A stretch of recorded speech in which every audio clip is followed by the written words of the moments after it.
하나님을 마음껏 찬양할 수 있도록 이끌어 주시고, 또 그분의 위대하심과 그분의 높으심과 또 그분의 찬양받으심을 우리가 높이게 하여 주시니 참 감사합니다. 하나님, 우리가 이렇게 오늘 또 주님의 귀한 말씀을 듣습니다. 그리고 우리에게 있는 기도의 제목들을 하나님께 아뢰고, 또 나의 기도의 제목만이 아니라 나보다도 정말 하나님의 나라와 또 대한민국과 또 동산교회를 위해서 기도할 때마다 이 중보 기도의 힘을 주님께서 이루게 하시고, 또 그것들을 경험하는 시간 될 수 있도록 주님께서 이끌어 주시옵소서. 오늘도 주님께서 또 우리를 안전하게 또 지켜주시고, 또 주님의 전에서 안전하게 또 예배를 드릴 수 있도록 모든 환경과 조건을 허락하여 주신 주님께 너무나 감사드립니다. 오늘 예배를 통하여서 주님 홀로 영광 받아 주시옵시고, 우리가 기도할 때마다 하늘의 문을 여는 그런 귀한 기도가 우리 가운데 흘러나오게 하여 주시옵소서. 우리의 기도의 모든 것들을 주님께서 이끌어 주시고, 우리의 입술을 주장하여 주시고, 우리의 마음을 주장하여 주시고, 우리의 지혜를 지식을 주님께서 주장하여 주시옵소서. 오늘도 주님의 귀한 말씀 듣습니다. 말씀을 들을 때마다 성령의 지혜가 우리 가운데 충만히 임하게 하여 주사, 그 말씀이 꿀처럼 달게 하시고, 그 말씀대로 실천하고 순종하며 나아갈 때마다 주의 놀라운 일을 이루시는 일들을 경험케 하여 주시옵소서. 그래서 살아계신 그 하나님을 우리 삶 가운데 일평생 찬양하며 살아가도록 이끌어 주시옵소서. 주님, 모든 것 감사드리며 우리 주 예수 그리스도의 이름으로 기도드렸습니다. 아멘. 반갑습니다. 월요 중보기도에 오신 여러분을 환영합니다. 저는 김영순 목사입니다. 이 시간 저희가 함께 나눌 말씀은 베드로후서 1장 5절부터 11절까지의 말씀입니다.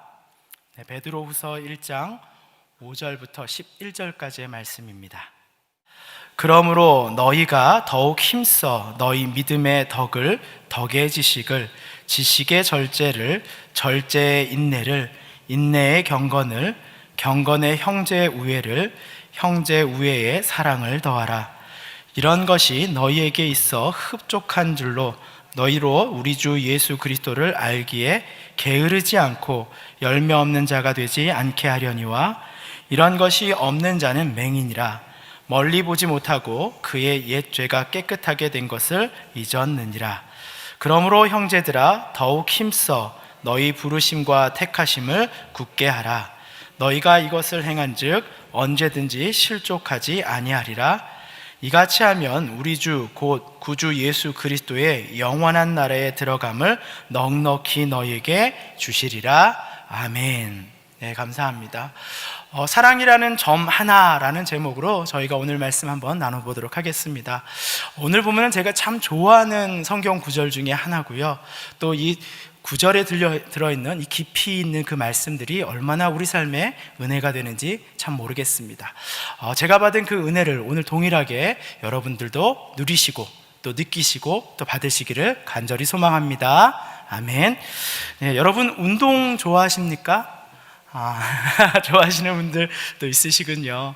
아마 월요중보를 이렇게 함께하고 계신 분들이 대부분 여성분들이 많으시다 보니까 이 과격한 운동을 이렇게 좋아하진 않으실 것 같아요. 그런데 저는 개인적으로 구기 운동을 좋아합니다. 이 구기 운동이라는 것은 이렇게 뭐 공이 있는 운동을 말하는 것이죠. 그래서 여러 운동들을 참 좋아하는데요. 그래서 저는 어릴 적부터 또 운동을 이렇게 열심히 하다 보니까 좀 재능이 좀 있었나 봐요. 그래서 학교를 갈 때마다 이렇게 전학을 하거나 이럴 때가 있잖아요. 그 학교에 탁구부가 있으면 탁구 선수 해보지 않겠니? 이런 얘기를 들었고, 또 그 학교에 축구부가 있으면 자네 혹시 축구 선수 해볼 생각 없나? 이런 얘기를 들었고, 또 심지어 제가 야구부가 있는 학교에 갔더니 이제 안산에 중앙중학교로 전학을 왔어요. 중학교 때. 그랬더니 체육 시간에 체육을 딱 한 번 했는데 갑자기 넌 못 보던 아이인데 어디서 왔니? 그러는 거예요. 전학 왔습니다. 그러더니 자네 야구해 볼 생각 없나? 그런 얘기로 제가 야구부도 이렇게 야구 선수도 이렇게 하는 그런 추억이 있습니다. 그런데 제가 이제 운동을 어느 정도 하면서 깨달은 게 있어요. 물론 이제 운동을 좀 재능이 있어서 좀 잘 한다라는 것도 있지만, 그다음 운동을 배워보면서 제가 깨달은 게 있는데, 이 재능이 좋고 가능성이 있다고 해도 이 체계적인 훈련을 받지 못하면 제 능력이 나타나지 않는다라는 거예요. 뭐 예를 들면 야구를 하는데도요, 열심히 세게 던지는 게 잘 던지는 것 같은데, 그 야구에서 이 던지는 폼을 잘 배우면 이 공끝이 살아있다 그러거든요. 그래서 공이 쫙 가는 게 아니고 가면서 점점 빨라져요. 딱 이런 식으로. 그래서 정말 기본이 중요하구나, 이런 것들을 알게 되는 것이죠. 우리는 그렇게 얘기합니다. 노력은 이 재능을 이길 수 없다는 말을 하죠. 도리어 그러나 다듬어지지 않는 재능을 이기는 것은 도리어 기본기가 탄탄하고 본질에 충실하게 훈련한 사람들이 이 조그마한 재능을 가진 사람들을 이기는 경우들이 참 많다라는 것이에요. 이 기본기가 없고 재능만 많은 사람들은 그래서 선수 생명이 짧고, 또 기본기가 충실한 사람은 이 선수 생명이 길게 이제 쓰임 받게 되는 것이죠. 운동선수뿐만 아니라 우리가 보면은 이 큰 건물에 대해서도 한번 생각을 해볼게요. 이 부실한 기초공사가 이 문제가 되어 자연재해에 쉽게 무너지는 이 건물들을 보게 돼요.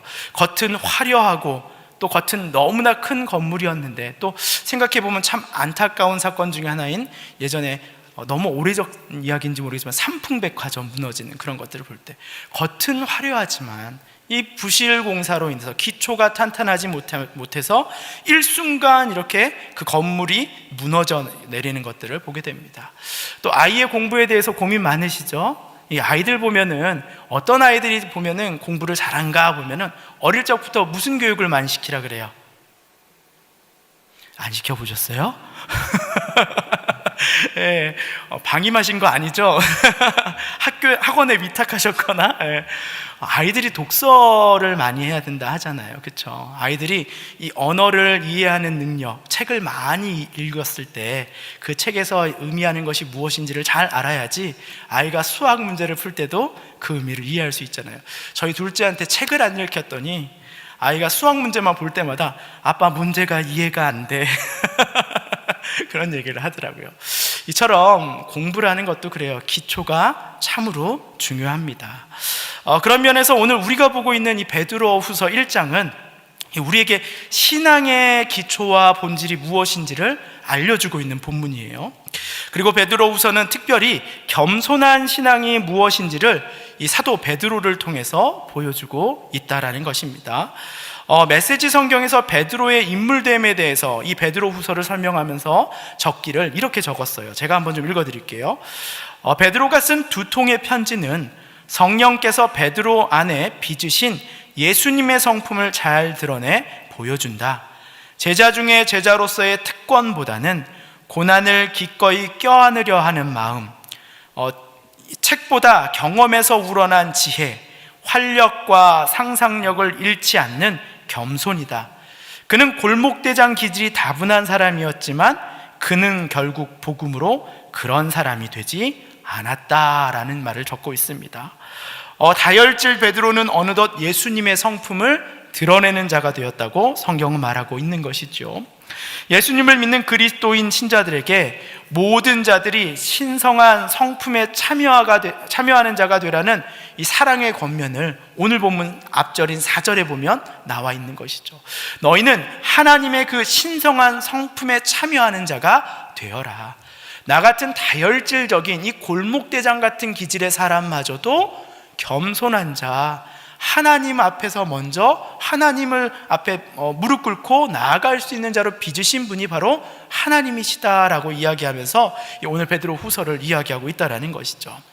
우리가 하나님에게 부름받을 때는 그의 성품을 공유하는 자가 된다라는 거예요. 어느덧 베드로에게 그리스도의 성품이 흘러나오게 되는 것처럼 하나님이 우리를 부르셨을 때는 그분의 신령한 성품에 참여하는 자로 우리를 부르셨다라는 것입니다. 그리고 하나님은 우리를 그렇게 어떻게 하시는 거예요? 빚으시고 만들어 가신다라는 것입니다. 이처럼 하나님의 신성한 성품에 참여하는 자로 그것을 속성을 공유하고 인생을 통해서 배워가는 것이 바로 우리의 발걸음이고 우리의 삶이 되어야 한다라는 것이죠. 이처럼 오늘 본문은요, 성도가 갖출 믿음의 덕목을 이 5절부터 7절까지 이야기하고 있는데요, 이 8가지의 신령한 성품에 대해서 이렇게 이야기하고 있어요. 첫 번째, 믿음, 이것이 있죠. 두 번째는 덕이 있어야 될 것이고, 세 번째는 절제가 있어야 될 것이고, 네 번째는 인내, 그리고 경건, 형제 우애, 그리고 마지막은 사랑을 더하라 라고 성경은 이야기하고 있습니다. 자, 그런데 오늘 본문은요, 그 말은 무엇이냐면 이 믿음의 덕의 지식을, 지식의 절제를, 절제의 인내를 경건에 형제 우애를, 그 형제 우애에 사랑을 더하라, 이 표현을 쓰고 있는데요, 그 말은 보태고 보충하여 서로가 함께 지탱하여 어느 하나만으로 신령한 성품이 이루어지는 것이 아니라 서로 함께 더하고 열심히 노력하여 보충해야지만 온전함을 이룰 수 있다라는 것이죠. 단순히 어느 한 것만 열심히 지키고 어느 한 것만이 중요하다라고 성경은 이야기하고 있지 않다라는 것이에요. 이제 8가지 성품을 좀 더 구체적으로 제가 한번 좀 나눠보도록 하겠습니다. 첫 번째, 믿음의 덕을 더하라 라고 성경은 이야기하고 있습니다. 여러분, 복음은요, 하나님을 믿음으로 시작합니다. 그것이 바로 신앙의 시작이겠죠. 그런데 믿음이 있다는 것은 덕을 실천해야 한다는 것이에요. 믿음의 덕을 더하라, 그 말은 뭡니까? 기독교 신앙은 단순히 믿는 것에서만 그치는 것이 아니라 하나님이 거룩하니 너희도 거룩하라 라는 말처럼 하나님을 닮는 덕, 이 도덕적인 실천이 함께 있어야 된다는 거예요. 그래서 우리가 말하는 게 있잖아요. 믿음은 무엇과 함께 온다래요? 행함과 함께 온다라는 것이에요. 행함이 없는, 거룩하려고 하는 그 도덕적 실천이 없는 믿음은 온전하지 아니한 것이다 라고 이야기하는 것이죠. 두 번째, 덕의 지식을 공급하라, 이 말은 무엇일까요? 여러분, 바르게 사는 기준이 무엇인지 모르는 경우가 있죠. 아무리 생각해보세요. 잘하려고 해요, 도덕적으로 옳게 산다고 해요. 그런데 바르게 사는 기준이 무엇인지를 모를 때가 있다는 거예요. 그런 거잖아요. 사랑한다고 내 아내에게 꽃을 사주었지만 아내가 가장 싫은 게 꽃이었어요. 그럼 어떻게 돼요? 실패한 거잖아요. 그렇죠? 하나님을 믿는 자로서 도덕과 덕을 행한다고 했을 때 그것이 하나님의 기준에 맞는 것을 우리가 실천해야 되는 것이잖아요. 이 덕의 지식을 공급하라는 말은 무엇이에요? 하나님의 말씀에 대한 기준으로 살라는 말인 것이죠. 선한 행동의 기준을 성경, 곧 하나님의 말씀, 그 법에서 찾고 그대로 배우는 지식을 더하는 사람이어야 한다라는 것이죠. 행함이라는 것이 올바른 방향성과 철학을 기준으로 하고 나아가야 한다는 것이에요. 그것이 뭐예요? 말씀, 하나님의 말씀에 기준한 도덕적 선을 행하라 라고 이야기하고 있는 것입니다. 세 번째, 무엇을 더하라고 말합니까? 그렇다면 지식의 절제를 더하라. 아니, 하나님 말씀에 절제를 더하라는 말이 참 이해가 안 돼요. 그렇죠? 하나님 말씀 많이 보면 좋잖아요. 그렇죠? 근데 오늘 본문은 이렇게 말합니다. 그 지식이 남용되거나 잘못 사용되지 않도록 지식의 절제를 더하라는 거예요. 내가 말씀을 알아요? 도덕의 기준을 알았어요? 근데 이게 너무 충만하면 어떤 경우가 생겨요? 이것을 나의 경건을 위해서 쓰는 것이 아니라 뭐예요? 타인을 정죄하는 경우가 있단 말이죠. 그래서 성경은 얘기하는 거예요. 지식의 절제를 더하라. 이 말씀을 나에게로부터 적용하여 나를 변화시키는 행동을 이야기하는 것이에요. 덕의 지식을 더하는 것은 자신의 경건을 위해서 하는 것이지 그것을 타인을 정죄하거나 비난하거나 비판하는 무기가 아니라는 것이에요. 우리는 그렇기 때문에 하나님의 말씀을 함부로 안다고 말하기보다 하나님의 지식을 온전히 알기에 하나님과 사람 앞에서 겸손한 마음으로 절제하는 마음이 필요하다라는 것입니다. 하나님의 말씀을 바르게 배운 사람은 하나님을 경외할 수밖에 없고 그 백성을 비난하고 비판하는 것이 아니라 아버지의 마음으로 그 백성을 긍휼하게 여길 수밖에 없다라는 것입니다. 여러분, 말씀 재밌죠? 정말 말씀 깊죠? 저는 이 말씀 읽을 때마다 막 꿀이 막 탁탁탁탁탁탁 떨어지는 것 같아요. 어떻게 이렇게 귀한 말씀을 이렇게 심어주셨을까? 정말 얼마나 이 성경책이 귀한지 모르겠습니다. 자, 네 번째 이야기입니다. 절제는 무엇을 더하라 그래요? 인내를 더하라 라고 얘기합니다.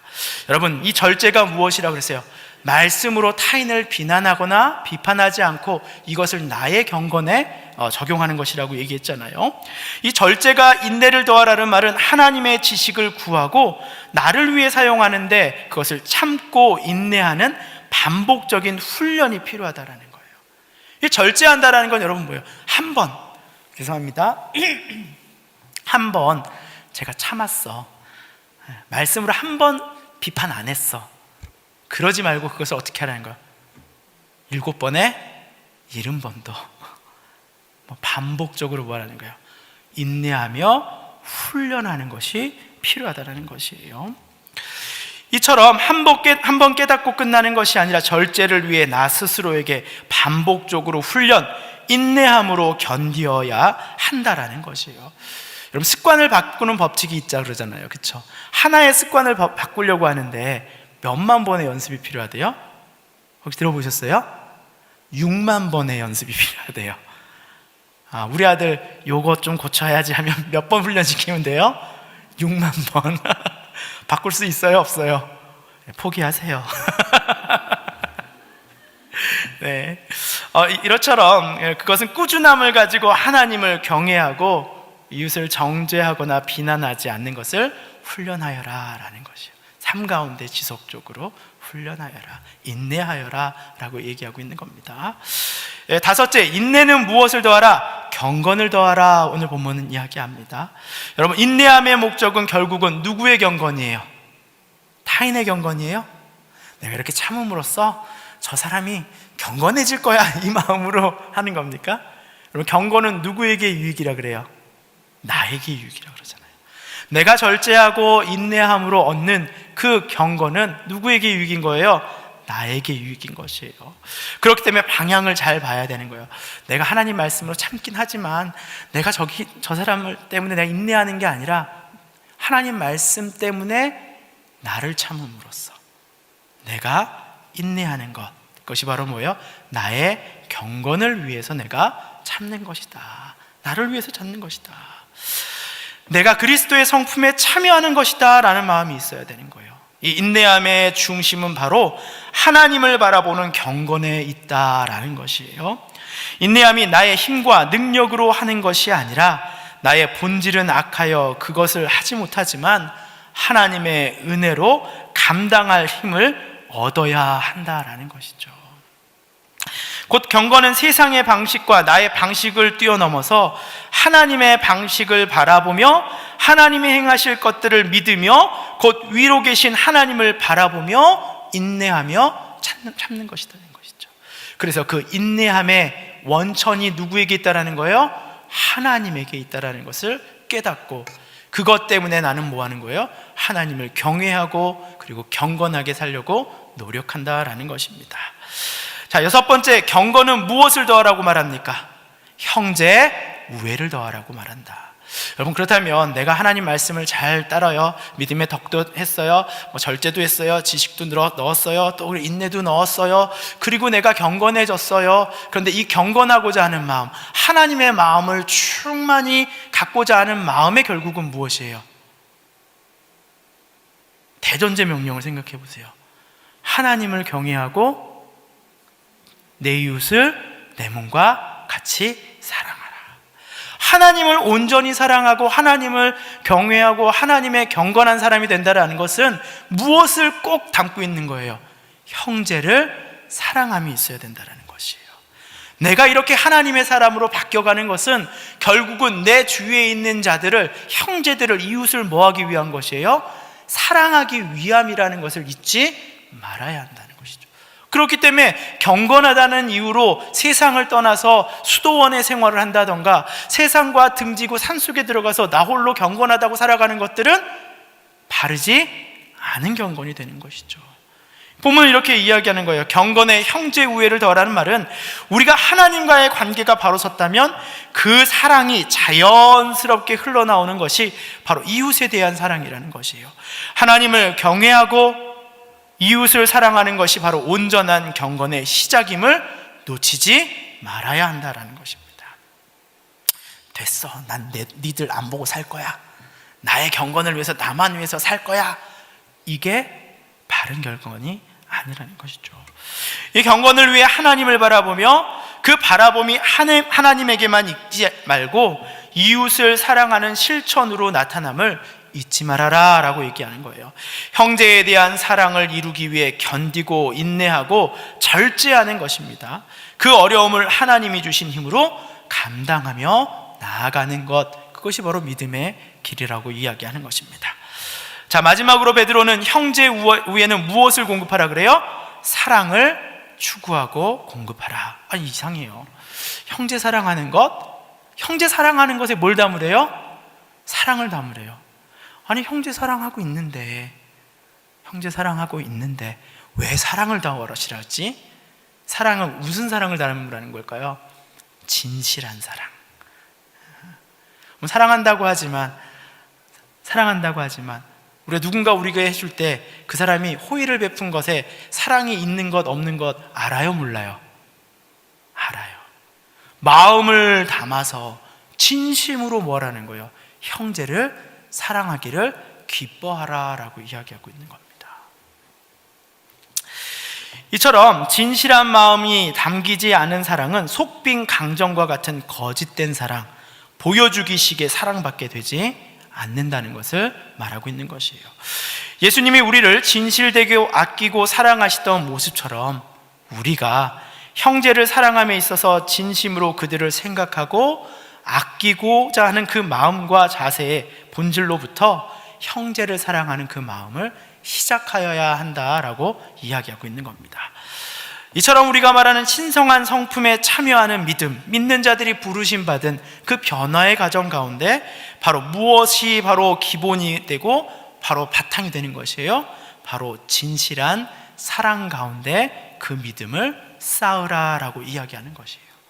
믿음으로 출발한 그 신앙의 여정이 결국은 무엇을 담지 못하면 온전히 이루지 못하는 거예요. 사랑이라는 기본에서 출발하지 못한다면 앞서 말한 모든 8가지의 성품이 온전히 서 있지 못하게 된다라는 것이죠.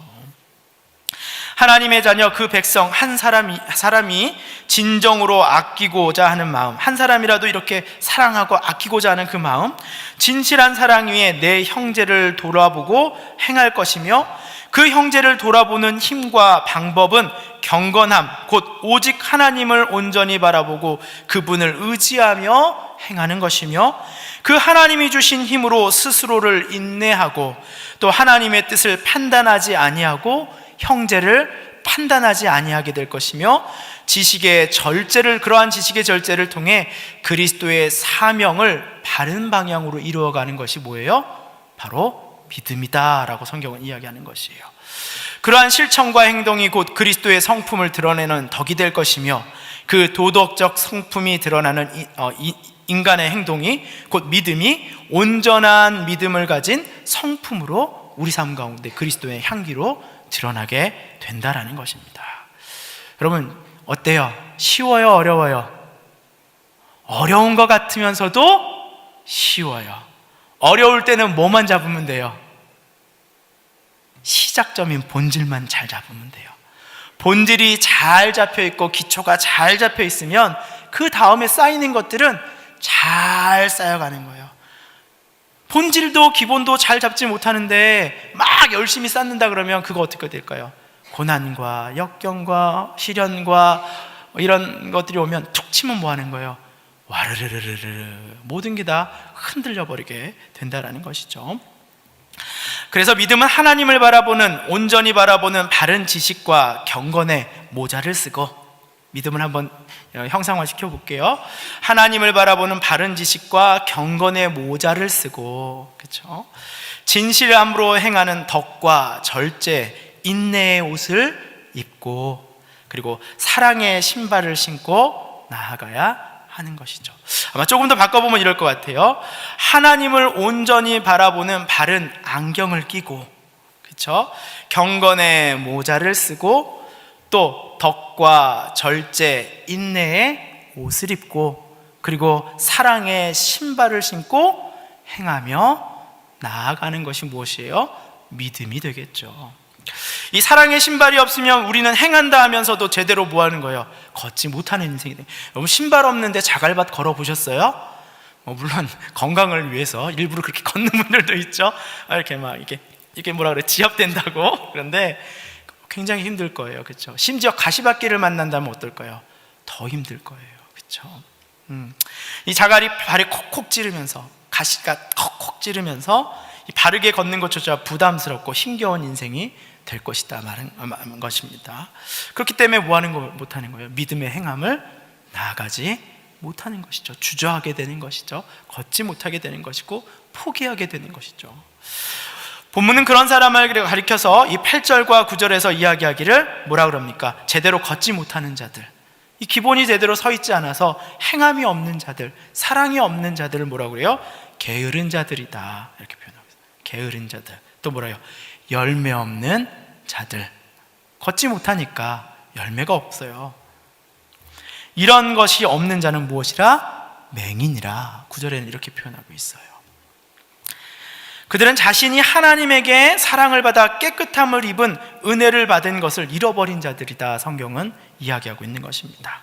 이 본문에서 특별히 8절에 게으르지 않고라는 표현을 이 베드로는 사용하고 있는데요, 이 게으르지 않게라는 말의 헬라어의 원뜻을 보면 무슨 뜻이냐면 열심히 노력하여 추구하다, 이런 뜻이에요. 열심히 노력하여 추구하여라, 이런 표현이에요.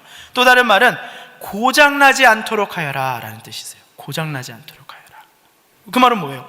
우리의 믿음이 고장나지 아니하도록 열심히 노력하고 추구하라라는 말이에요. 그래서 사랑이 없는 믿음은 무엇이 될 수 있는 거예요? 고장난 믿음. 집에 있는 기계가 고장나면 여러분 제대로 작동합니까? 안 합니까? 고쳐야죠. 그럼 못 쓰는 거예요, 못 쓰는 거. 이 믿음이 고장나지 않도록 하여라. 그 말은 그래서 뭐예요? 열매가 없는 믿음이 된다라는 것이죠. 그래서 뭐예요? 내가 타인에 대한 뭐예요? 사랑을 전해주지 못하니까 도리어 나는 사랑을 받지 못함에 대한 갈구함에 더 집중할 수밖에 없는 것이죠. 너희의 믿음이 사랑 없이 고장나서 너희 삶에 열매가 없는 삶이 되지 않도록 노력하라고 이 베드로 사도는 이야기하고 있는 것입니다.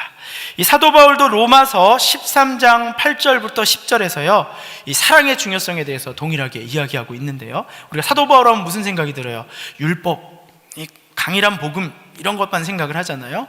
그런데 오늘 사도 바울이 한번 이 13장 8절부터 10절에서 말씀하는 것들을 한번 저희가 한번 같이 보도록 하겠습니다. 자막 준비되셨으면 한번 같이 보여주실까요?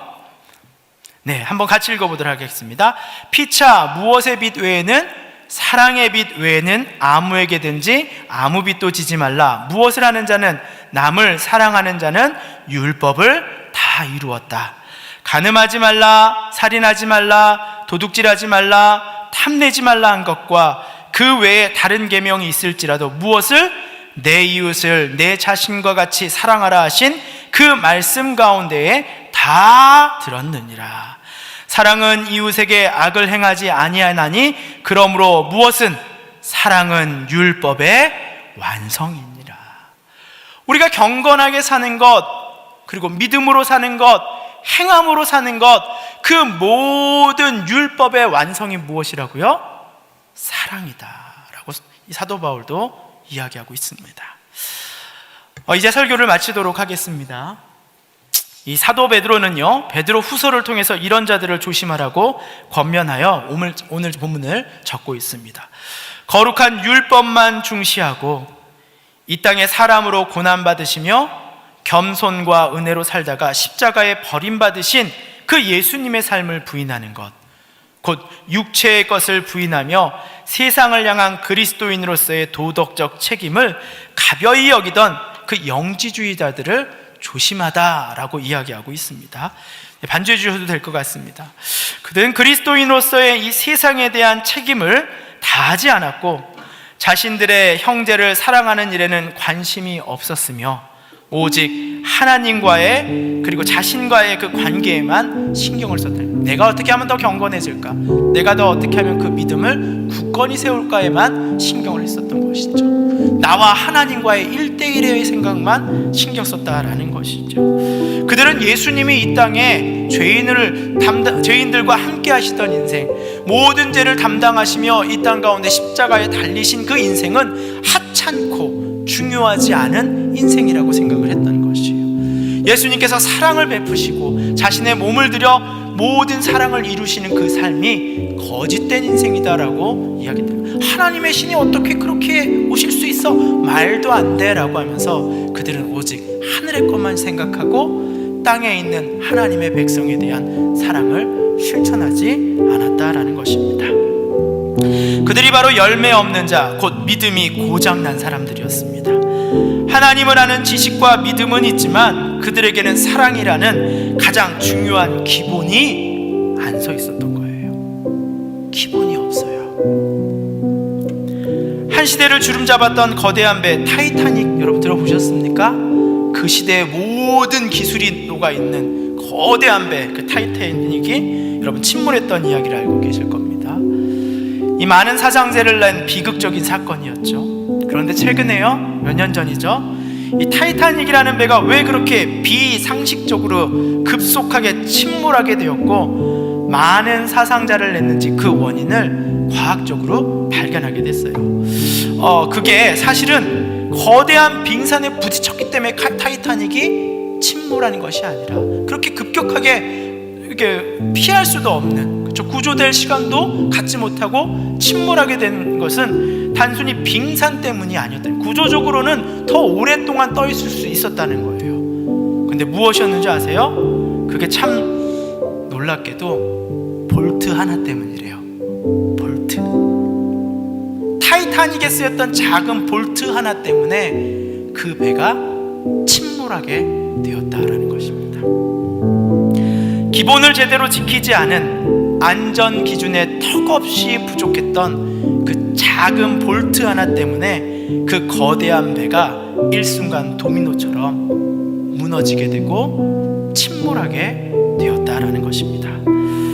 사람을 나르고 살려야 될 배가 그렇게 도리어 사람이 도망가지 못하게 하는 죽음에 덫이 되었다라는 것입니다. 여러분, 복음도 그렇습니다. 사람을 살리는 믿음이 되려면 그 안에 사랑이라는 점 하나가 바르게 찍혀 있어야지만, 그 사랑이라는 점 하나가 바르게 찍혀 있어야지만 그것이 바로 사람을 살리는 복음이 되는 것이고 한 사람의 인생을 바꾸는 살아있는 믿음이 된다라는 것입니다. 그래서 하나님의 사랑과 은혜를 깊이 경험해보지 못한 사람일수록 하나님이 얼마나 긍휼하시고 하나님이 얼마나 따뜻한 분이시고 하나님의 은혜가 얼마나 깊다라는 것을 경험해보지 못한 사람일수록 타인에 대한 잘못과 죄에 대하여 관대하지도 용서하지도 너그럽지도 않다라고 합니다. 내가 하나님의 은혜를 깊이 경험해보지 않으니까 나도 타인에 대한 관대함과 사랑이 깊지 않다라는 것이죠. 그 말은 자신이 철저한 죄인이므로 깨달은 사람만이 자신이 경험했던 진실한 그 사랑을 타인에게도 전할 수 있는 자가 될 수 있다라는 것입니다. 내가 사랑을 먼저 경험하여야만 내 안에도 사랑을 온전히 담을 수 있다라는 말이에요. 그렇기 때문에 믿음에는 사랑이라는 무엇이 꼭 필요한 거예요? 점 하나가 꼭 필요한 거예요. 그 점이 정확하게 우리 가슴의 심장의 한가운데에 찍혀 있어야 한다는 것입니다. 우리는 오늘 중보기도의 자리에 서 있습니다. 우리는 오늘 누구를 위해서, 무엇을 위해서 여러분 이 시간에 기도하러 오셨습니까? 여러분, 중보기도는요, 내 기도만 드리는 것이 중보기도가 아니고 그건 개인 기도죠. 그럼 중보기도는 뭐예요? 더 큰 교회와 나라와 이 세상을 위해서, 힘들고 어려운 타인을 위해서 기도하는 것이죠. 중보기도는 사랑을 담아 기도하는 자리예요. 진실한 사랑 없는 중보기도가 어디 있겠습니까? 교회를 사랑하기에 교회를 위해 목 놓아 기도하는 것이고, 목회자를 사랑하기에 그들을 위해 목 놓아 기도하는 것이며, 대한민국을 사랑하기에 나라를 위해서 기도하는 것이며, 내 주위의 성도를 아끼고 사랑하는 마음에 우리는 함께 기도하는 것입니다. 중보의 마음은 그렇기 때문에 사랑으로부터 시작하는 것입니다.